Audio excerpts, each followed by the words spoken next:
My sister thought she was the main character in a romance novel. To get the attention of the bigshot CEO, she slapped him across the face. He didn't retaliate, but she took it as him playing hard to get. Then she went and ruined his engagement party. Our whole family was ready to go broke trying to appease his anger, but instead, she dragged us all into a dangerous mess involving some criminal connections in Mexico. After being held captive and meeting a tragic end, I suddenly woke up, back on the very day my sister first slapped that CEO. This time, we weren't going to repeat our mistakes. When I opened my eyes and saw my sister, I was completely stunned. 1 second, I was trapped in a nightmare, and the next, I was back in a glittering banquet hall. I looked over at Mom and Dad. They seemed just as disoriented as I felt. Was this a second chance? Had everything gone so horribly wrong last time that some force gave us an opportunity to fix it? Before I could process it further, my sister, Ashley, yanked her arm from mine, stormed through the elegant crowd surrounding Blake Sterling, and slapped him. Hard. The room fell into stunned silence. Ashley raised her chin, her voice laced with arrogance. Just because you have a few bucks doesn't mean you can look down on people. Who do you think you are? That was Blake Sterling, one of the most influential men in the entire city. He could destroy someone's reputation with a single call, so how did she dare? The last time she did this, Blake had chosen not to retaliate. But Ashley, in her delusion, took that as a romantic gesture and began following him relentlessly. Eventually, Blake had her exiled to Mexico, and our parents sold nearly everything to bring her back. But what happened to me? I didn't even want to think about it. I grabbed Mom and Dad and quietly led them to a far corner of the hall. This time, she could deal with her own choices. Blake frowned, clearly annoyed, and calmly wiped his cheek with a handkerchief. The woman beside him gasped in disbelief. Ashley's eyes welled up. Blake Sterling. You're so rude. Just because you have money doesn't mean you can treat people like dirt. Blake remained composed. Well, miss, from where I stand, you're the one lacking manners. I don't believe polite people go around slapping strangers. Ashley blinked in disbelief. You don't recognize me? He looked her over briefly. Miss, should I? Her cheeks turned red. Ashley pressed on, her voice cracking. Last week. At Town Square. Didn't you look at me? Why would you look at me if you didn't know who I was? Even I had to fight the urge to groan. People around us were already trying not to laugh. Blake took a small step back, keeping his poise. If my glance bothered you, then I apologize. But last week, I was at Town Square with my fiancé. I was probably looking for her, not staring at you. I was silently impressed. The way he handled her bizarre accusation with grace and even offered an apology. That level of restraint came from real class. I thought it was over. But Ashley wasn't done. So your fiancé is here today too? She asked. Blake smiled slightly, spinning the ring on his finger. Of course. Ashley's expression hardened. She looked at him like she'd uncovered some deep betrayal. So that's it, you don't want to admit anything because she's here. That's fine. We'll see each other again. I'll save you from this fake business deal of a marriage. She wiped her eyes dramatically and stormed out, leaving behind a sea of confused and uncomfortable guests. Dad looked at Mom, face twisted. You don't think we raised a completely clueless kid, do you? Mom glared at him. Would it make you feel better if we had? Just like she said, Ashley didn't stop. A few days later, I was sorting equipment at school when I got a call from the police. At the station, Ashley was red-faced and shouting at Blake. Blake looked tired. I don't even know her. My fiancé and I were heading out on a date. We parked on the street for half an hour, and when we got back, my car was smashed. Then this woman started yelling insults at my fiancé. His voice was calm, but you could see the frustration behind it. Ashley cut in, furious. She's already gone, and you still won't admit you know me? Is it really that embarrassing to acknowledge our relationship? The officer beside them looked like he was watching a soap opera. Ashley teared up again. A single drop slid down her cheek, and the officer started giving Blake judgmental looks. Blake inhaled deeply to keep himself calm. First, I have no idea what relationship you're talking about. Second, you insulted my fiancé, smashed my car, and ruined our evening. Don't you think you owe someone an apology? Ashley didn't back down. So what? I know you and your fiancé are just pretending. It's a business thing, right? You don't need to defend her. Blake gave a dry laugh and held up a hand. Enough. He looked directly at her. Yes, it's true our families arrange things for business reasons. But it's also true I love her. I'm the one who proposed. Ashley stared at him, stunned.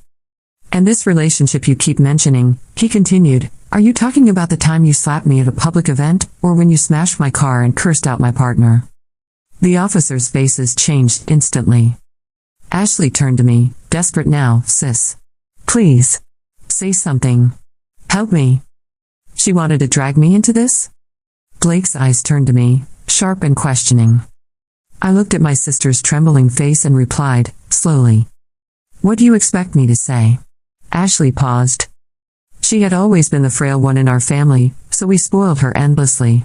We bent over backward to meet her every whim, afraid that even a little resistance might hurt her feelings. But today felt different.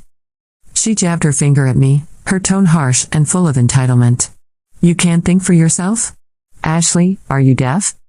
I scoffed, stepped forward, swatted her finger away, and slapped her across the face. The sound echoed through the room. Ashley stood frozen in disbelief. The shift in my demeanor must have startled everyone. It certainly startled her.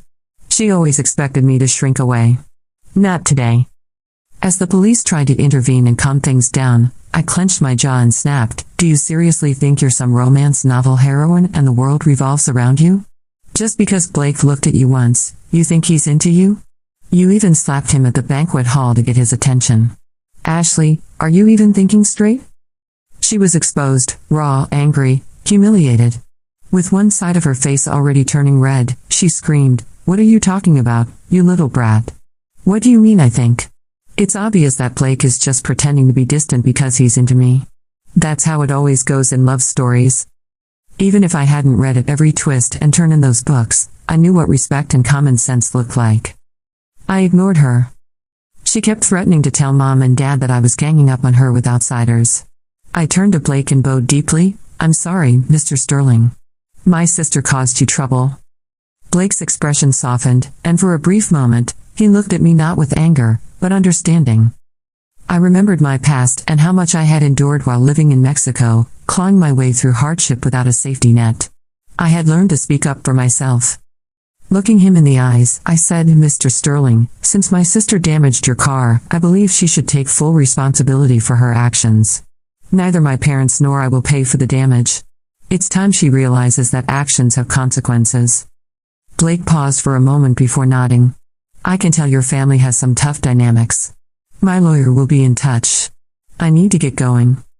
With that, he turned and left, followed by his secretary carrying his bags. Ashley just stood there, completely stunned by what I had done. She had always seen herself as the heroine in a grand love story, one where the world revolved around her desires. At 23, she still clung to that delusion while living off our parents. Getting her to pay for a luxury Maybach she damaged?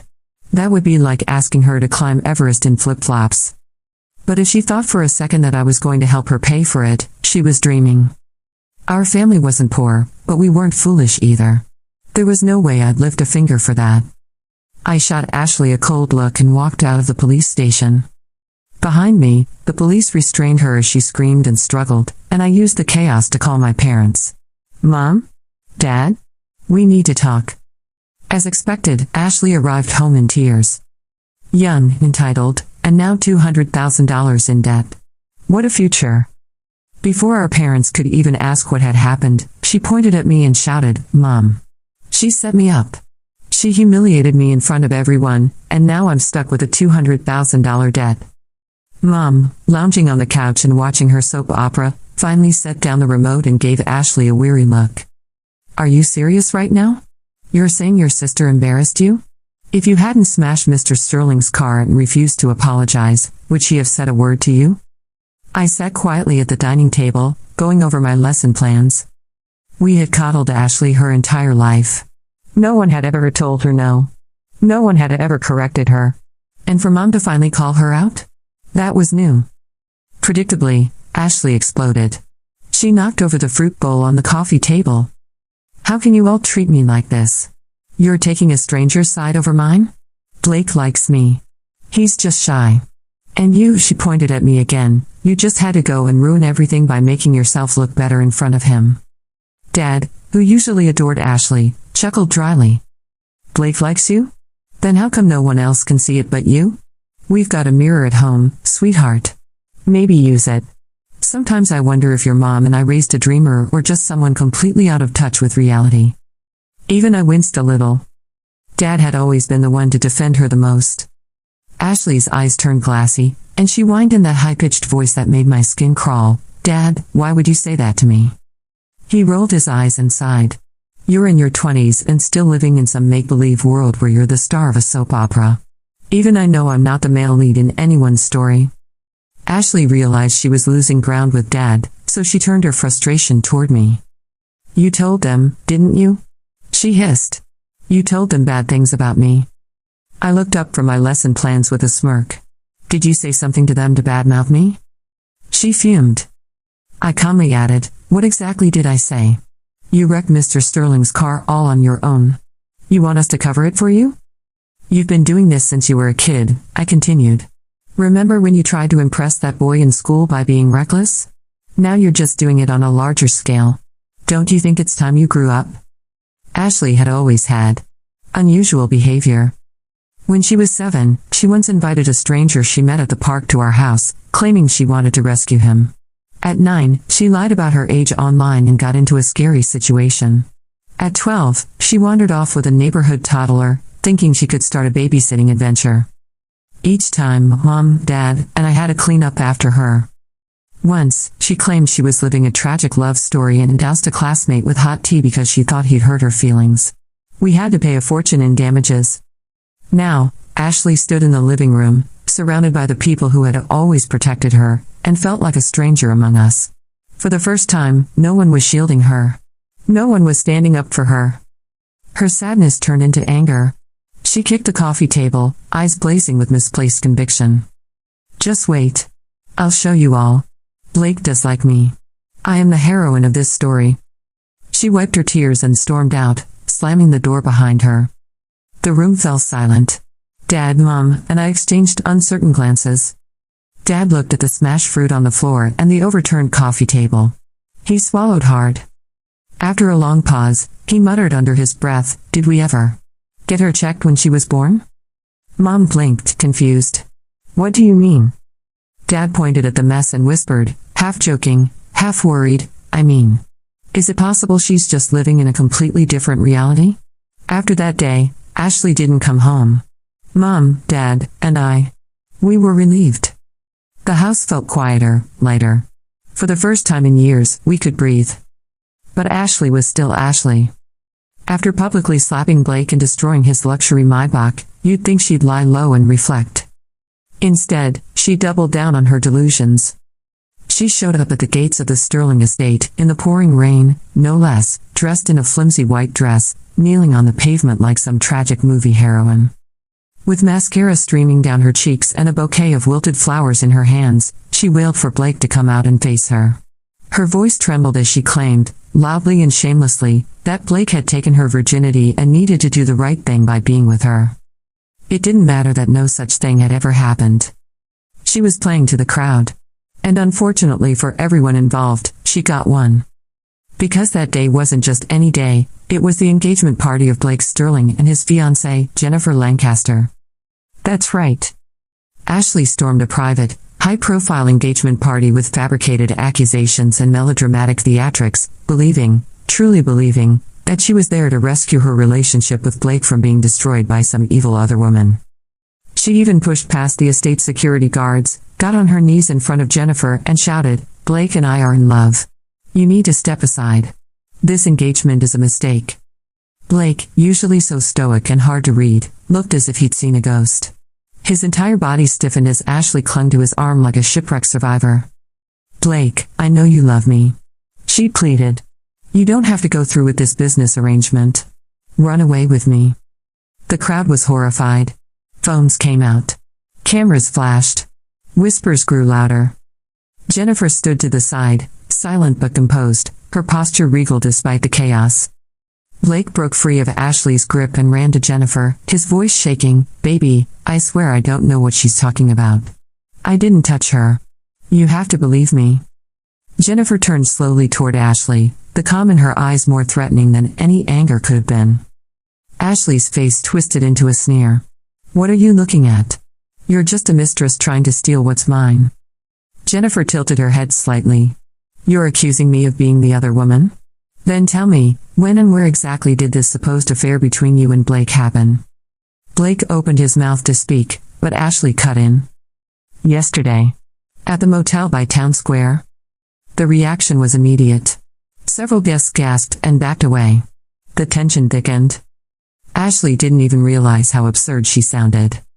My parents and I stood toward the back of the crowd, watching it all unfold in disbelief.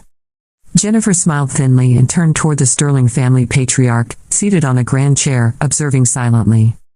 "Grandfather," she said gently, "if I remember correctly, Blake went on a business trip with you yesterday. He was with you all day and only returned this morning, wasn't he?" The old man, who hadn't spoken until that moment, cracked a smile and nodded in confirmation. Ashley's eyes darted around nervously.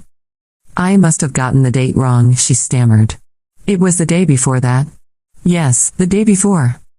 Jennifer didn't miss a beat. "Oh? I didn't realize Blake had a twin brother.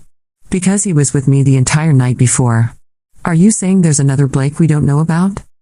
That drew a ripple of laughter from the guests. Ashley stood frozen, completely out of things to say. Jennifer's voice turned icy sweet. "If you need more time to come up with a convincing lie, by all means, take it. My fiancé and I have an engagement to finish." The crowd around them chuckled. Some even applauded. Ashley, humiliated and defeated, had no choice but to leave, this time under the escort of 2 guards who gently but firmly showed her the way out. The Sterling family hadn't rented out a grand hotel ballroom for the party. They had chosen their estate, keeping things intimate and open only to those who truly mattered. Still, word of what happened would travel fast. My parents and I quietly exited before anyone noticed us. But just as we stepped out, I felt my phone buzz in my pocket. It was a message from Ashley. Just 5 words. "Why are you so useless?" Mom and Dad were walking just ahead of me. As I caught up, I saw Dad glance at his own phone, his jaw tightening. Mom didn't say anything. But her silence was louder than any words. Ashley had sent the same message to all 3 of us. I clenched my fists, my voice low. "She's not going to give up. We need to be careful these next few days." Mom and Dad nodded without hesitation. The truth was, we all still remembered how we died last time. Ashley had always fancied herself a Cinderella figure, poor, misunderstood, and destined for a magical ending with a rich prince. But she never understood that real high society wasn't about fairy tales. It was about lineage, legacy, reputation. It was about knowing when to speak, when to stay silent, and how to move in a room full of power without drawing foolish attention. Ashley had none of that. No poise. No grace. No awareness of how deeply her actions could tarnish everything and everyone around her. She was chaos dressed in pastel. That night, after we returned home, Dad finally broke the silence. "She's going to try something else." "I know," I said. "She thinks she's the victim in a drama. But she's not the lead. She's not even in the cast anymore. She still has the power to damage everything we've rebuilt," Mom murmured. "We gave her everything she ever wanted. We protected her even when she didn't deserve it. And this is how she repays us?" Dad's voice was tight with fatigue. "If she comes after us again, we need to be ready." I nodded. This time, no more blind loyalty. No more covering for her. The memory of that last life lingered like a bruise on the soul. We had paid too high a price for her delusions once. We wouldn't do it again. Maybe that day really broke something inside her. Ashley disappeared for weeks. No calls, no messages. It was like she had vanished into thin air. At first, we felt relief. Peace returned to the house. But deep down, we knew it wouldn't last. A month later, she came back, without warning, without a word. She walked in through the front door looking thinner, paler. Her hair was messy, and her eyes had a far-off look in them. She went straight to her room and locked herself in. She cried for days. Loud sobs. Then quiet ones. Then just silence. Despite everything, she was still my sister. A part of me remembered the Ashley who used to hug me when I had nightmares, the one who used to sneak snacks into my room when I was grounded. And as much as I hated what she had become, I couldn't stand to see her like this. So one night, after dinner, I stood outside her door and knocked. No answer. I turned the knob slowly, it wasn't locked this time, and walked in. She was curled up in the corner, hugging something to her chest. The only light in the room was the dim nightlight on her desk. I took a cautious step forward. Ashley? She didn't move. I took another step and caught a glimpse of what she was holding, and my stomach dropped. It was a raw piece of meat. Bloodied? Clutched tight in her hands like it was something precious. I gasped. Where had she been all this time? Ashley slowly turned her head toward me. Her eyes were wide and empty, her pupils dilated. She looked at me, but through me, as if I were a shadow. And then she smiled. A slow, twisted grin. She muttered, "It's all your fault. All of you. If our family had money and power, how could Jennifer ever look down on me?" She took a step forward. I could smell the iron and the rot. It made my skin crawl. What is she, huh? Ashley continued, voice trembling with fury. Just because she's rich, she gets to have everything? She gets to be admired, loved, respected. While I get laughed at? I took a step back, but she was faster. She lunged across the bed and grabbed me by the collar with blood-smeared hands.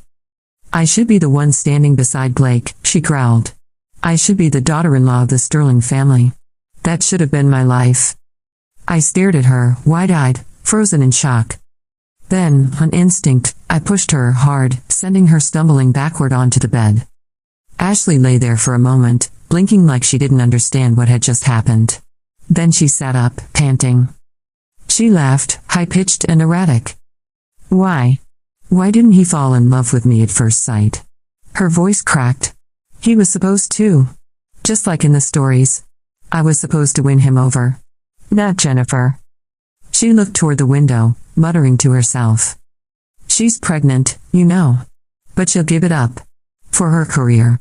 She doesn't deserve to be the head of the Jennifer family or part of the Sterlings. I could have been both. If I got rid of her. That was when I knew, she had completely lost touch with reality. I felt a cold chill run down my spine. Last time, because we let Ashley ruin Blake and Jennifer's engagement, everything spiraled. Their relationship barely survived. I had always felt guilty for not stopping her sooner. This time, I wouldn't make the same mistake. I stepped back, keeping my eyes on her. Jennifer can't be the head of the Sterling family? So who should be, you? Still dreaming of being some romance novel heroine? Ashley froze. Her eyes locked on mine, and slowly, her expression darkened. After a beat, she sneered. It's your fault. All of it? If you had worked harder, made something of yourself, maybe I wouldn't be second best in this family. She was gone, mentally, emotionally. Lost in a world of blame and fantasy. I walked out, closed the door, and locked it from the outside. Mom and Dad were already outside, their faces pale with worry. She's not okay, I whispered. We need to do something. Now. Mom wiped her eyes, her voice trembling. Your dad and I. We already contacted a private hospital. We're planning to admit her in a few days. Dad nodded, though his shoulders looked heavier than ever before. If she stays here, she could hurt someone. Or herself. Even though I knew they were right, a part of me still ached. I hated seeing my sister this way. I hated what she'd become, but I also hated that it had come to this. Suddenly, the crying from Ashley's room stopped. We stood there frozen. She had heard us. The silence stretched long and heavy until Dad stepped forward, tapping gently on her door with his cane. Ashley, he said, voice low. Sweetheart. It's time to get help. This isn't good for anyone. Please, just listen to us. No reply. Only quiet. Then, slowly, we heard soft sobbing again. Tears welled in Mom's eyes. We walked away, hearts heavy. The day we took Ashley to the hospital, she acted strangely calm. Gone were the wild eyes, the manic rants, the screaming. She was polite. Quiet. Cooperative. She even smiled at us. We wanted to believe she was getting better. We were fools. While Mom helped her pack, Ashley slipped away. Dad was the first to notice. She was just in the living room. Where is she? Panic set in. I searched every room. Mom called her name. Then we heard it, the unmistakable sound of a lock clicking shut. We turned toward her room. Ashley stood behind the locked door, her face pressed to the window, her eyes cold and full of rage. Before we could react, a sudden roar shook the floor beneath us. Flames. The curtains burst into fire. It spread instantly. The smell of gasoline hit us like a wave, and it all made sense. Ashley had spent the past days quietly soaking parts of the house in accelerant. And we hadn't noticed. Dad ran to the door, trying to break it down. Ashley just smirked and dropped the key into the gutter outside. Mom called emergency services, her voice shaking.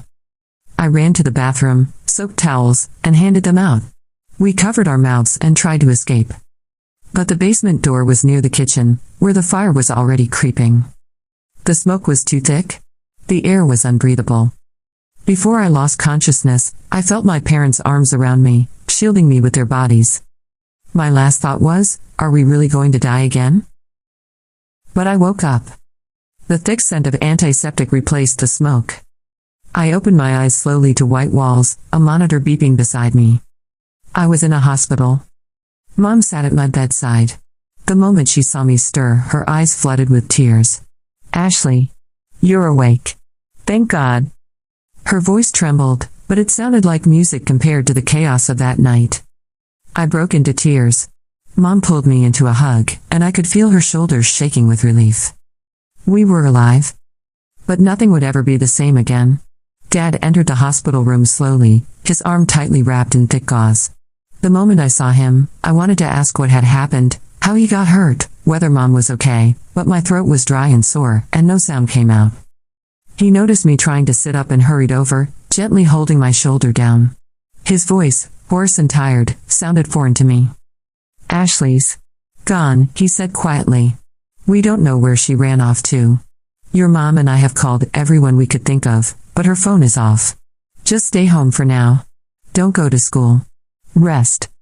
Dad, the man who always stood tall, whose back had never once bowed to stress or injury, now looked like he was carrying the weight of the world. I didn't think, he whispered. I thought Ashley was just spoiled.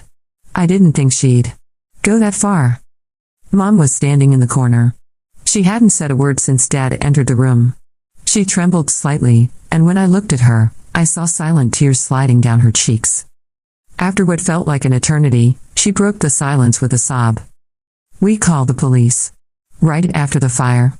They came as soon as they could. Her voice cracked as she spoke. I frowned slightly, urging her to continue. They investigated the source of the fire, she said, her lips quivering. They said it wasn't an accident. It was set deliberately. I blinked. Of course it was.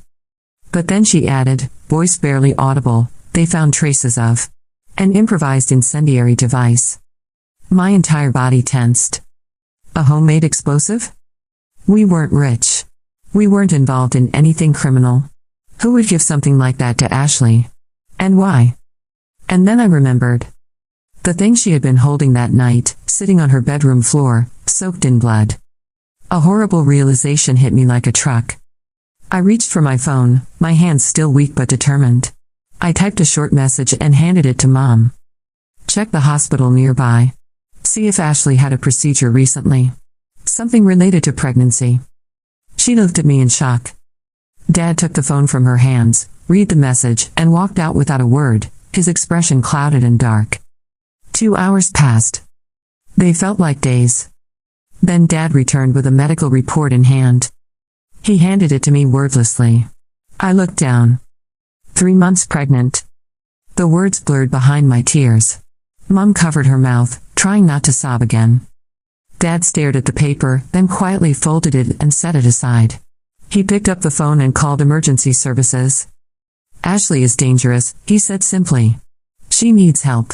And someone needs to stop her before someone else gets hurt. I knew what I had to do. Out of the last ounce of responsibility I still felt for our family, I contacted Jennifer and Blake and told them everything about Ashley's disappearance, the fire, and her unstable condition. They were silent on the other end of the call. Then, a few days later, a wedding invitation arrived. It was from Blake. Despite everything, they were moving forward with their plans. I stared at the elegant cream-colored envelope and felt a strange wave of emotion rise inside me. Bitterness. Sadness. Relief. If Ashley hadn't lost her way, things could have been different. On the day of the wedding, Mom, Dad, and I entered the beautifully decorated banquet hall. The atmosphere was elegant but tense. Security guards stood at every entrance. Even the waitstaff seemed extra alert. We were led to a table near the family. I looked around nervously, silently praying, "Please, not today. Don't let anything happen today." Although the police had issued an arrest warrant, Ashley still hadn't been found. We suspected she had sought shelter with an old lover, someone from her past we had never approved of. I glanced at Mom. She was scanning the room, just like me. Jennifer and Blake came over to greet us. Despite the whispers that followed them across the room, Jennifer smiled softly. "Don't be nervous," she said. "I just wanted to thank you for telling us everything." Blake nodded politely. "We've arranged full security. No one without an invitation can get in." That helped ease the tension in my chest. After a brief exchange of pleasantries, they returned to their table. They looked perfect together, steady, balanced. The image of what Ashley had always wanted to be, but never could. And in that moment, I felt it. Sadness. I had imagined my sister walking down the aisle someday, wearing white, smiling genuinely, holding someone's hand not because of status or wealth, but because of love. Mom must have been thinking the same thing. I caught her eyes glancing around the room, then slowly drifting to the door. The ceremony began. A hush fell over the room as the string quartet began playing.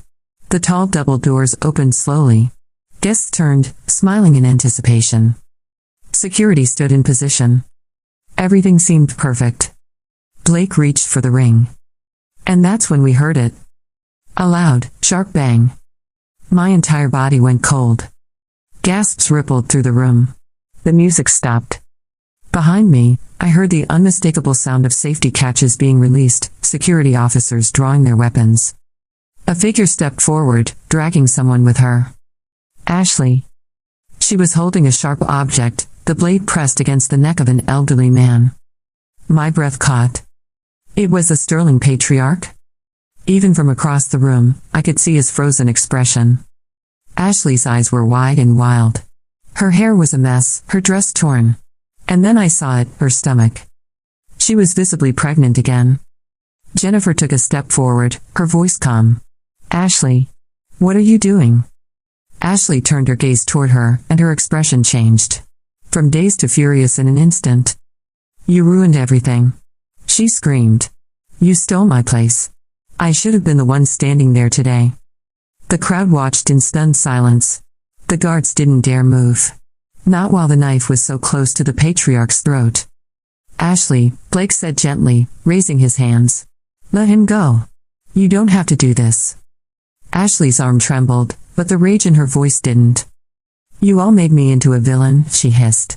"You laughed at me, ignored me, threw me away. But now you'll see. You'll all see." Jennifer stepped forward again, slow and measured. "Ashley, look at your arm." Everyone could see it now, dark bruises covered her skin. She had been hurt. Badly? But by whom? Where had she been all these months? Who had fed her this madness? And who gave her that weapon? The questions piled up, but we had no time for answers. Ashley's breathing was erratic. Her hand trembled. And then, just as suddenly as she arrived, her knees buckled. She collapsed. The blade clattered to the ground. Security rushed forward. The old man was unharmed, though shaken. Medical staff ran to check Ashley. She was unconscious. Exhausted. Physically and mentally. As they lifted her onto the stretcher, I saw her face one last time. Tears had dried on her cheeks. But it was too late for apologies. Too late for a new beginning. Too late to undo everything. Blake stood in front of Jennifer, shielding her, but his eyes locked onto Ashley with a sharpness that cut through the chaos.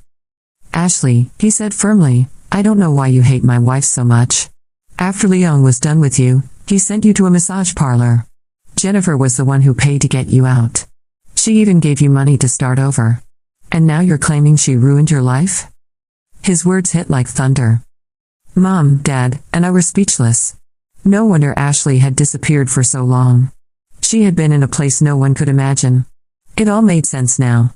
The secrecy, the strange behavior, the way she had spiraled. And Leon. I had seen him on the news before, linked to organized crime and under police surveillance. That's where she got the explosives. That's who gave her the means to hurt people. Ashley's eyes widened as she screamed, "That's not true. That's not how it happened. It was supposed to be like in the novels. I stayed there because I thought Blake would come save me. But this woman, she ruined everything." The guests were stunned into silence. A few even gasped. I clenched my fists. She was still comparing her life to fiction? Blake's jaw tightened. "Even if you stayed there for 8 years or 10, I wouldn't fall in love with you. I've always loved Jennifer. She's the one I'll face everything with. She's the one I choose." Ashley's voice cracked. "That's not fair. Jennifer is just richer, prettier, smarter. If I had money, I could do all those things too." Blake let out a short, humorless laugh. "Some things have nothing to do with money. When the Jennifer family faced a financial crisis, her uncle ran off with all the company's assets. Jennifer stood alone and rebuilt everything. That's something you could never do. She didn't break. She fought." Ashley's eyes filled with tears. "How can that be? I should be the Sterling family's daughter-in-law. Jennifer got rid of your child just to focus on her career. How could someone like her deserve that position?" She turned toward Blake with trembling lips. "Shouldn't a daughter-in-law be a weak woman who needs to be protected?" Jennifer took a step forward, gently moving Blake aside and dismissing the bodyguards. Her voice was calm, but unshakable. "Ashley, let me explain something very clearly. Before a child is born, it is part of my body. I had the right to decide whether to continue that pregnancy or not. That choice was mine, and mine alone. It has nothing to do with you." Ashley's expression twisted, her face flushed with confusion and frustration. Jennifer continued, "Second, I don't know how many romance novels you've read, but this isn't a story. You keep telling yourself you're meant to be the Sterling family's daughter-in-law, but I hope you can see clearly now. I'm the one standing beside Blake. I am his wife. Legally. In every sense." Ashley clenched her fists, trying to suppress the fury building within her. "So what?" she snapped. "How can a childhood friend compete with fate? He's mine. You think your relationship is that strong? It's not. You're just convenient." She turned toward the old man seated at the front of the room, Blake's grandfather. Her eyes glinted. "This is all your fault," she screamed. "If you hadn't arranged this marriage, he never would have ended up with her." Then, in a single horrifying moment, she raised the knife and lunged at the patriarch. Jennifer acted instinctively. She grabbed a flower pot from the nearby table and hurled it at Ashley with surprising force. It hit. Ashley screamed and dropped the knife as she stumbled backward. My eyes widened in shock. Jennifer, elegant, refined, and calm, had just saved a life without blinking. For a moment, she didn't seem like a socialite. She seemed like a warrior. But before anyone could react, Ashley's hand went into her pocket. "Stop her," I shouted. Then came the explosion. A smaller blast this time, enough to scatter people, to ignite the nearby decorations. Fire spread rapidly. Smoke filled the air. Screams erupted from all corners of the room. Ashley was tackled by the bodyguards and pinned to the ground. Her hair was wild, her eyes bloodshot, but even now, even in flames, she looked victorious. She looked at me. And then she smiled. Her lips moved, barely audible over the chaos. "Ashley, I told you. I'm the heroine of this story." The fire intensified. Blake grabbed Jennifer, pulling off his jacket to shield her as they rushed through the smoke with the other guests. But Ashley didn't run. She broke free. And she turned back toward the flames. Before disappearing into the fire, she looked over her shoulder at Blake and smiled. "Blake," she said, "from now on, you'll only find me in your dreams." I grabbed Blake's arm and pushed him forward. "Go. Go with Jennifer. If the fire spreads, no one will make it out in time. Ashley turned her gaze to me and screamed, Ashley. You can't stand to see me happy, can you? I stopped in my tracks and looked back at her, heart aching. It's not that I don't want to see you happy, I said softly. It's that you never wanted any of us to be. She stood still for a moment, eyes wide. You were never the heroine. You were the villain in someone else's story. I turned around and walked away. Her screams followed me. And then they were gone. Ashley died that day. After the guards pulled her from the flames once, she had broken free. She ran back into the fire. No one could stop her. Her final words echoed like a ghost, You'll have to find me in your dreams. I hugged Mom tightly. As the fire consumed what was left, Mom gently patted my hand. Let's go, sweetheart, she whispered. I didn't look back. We walked toward the car. It was over. The sky had already turned black. The stars were hidden behind the smoke. The fire raged for hours, but by the time the flames died down, the celebration had turned into ashes. Blake and Jennifer had gone to the hospital hours earlier. I helped Mom and Dad into the car, both of them exhausted but unharmed. I turned one last time toward the charred remains of the banquet hall. And then I walked away. It was over. The final chapter of Ashley's tragedy had been written in fire. And for the first time in a long time, the rest of us were free.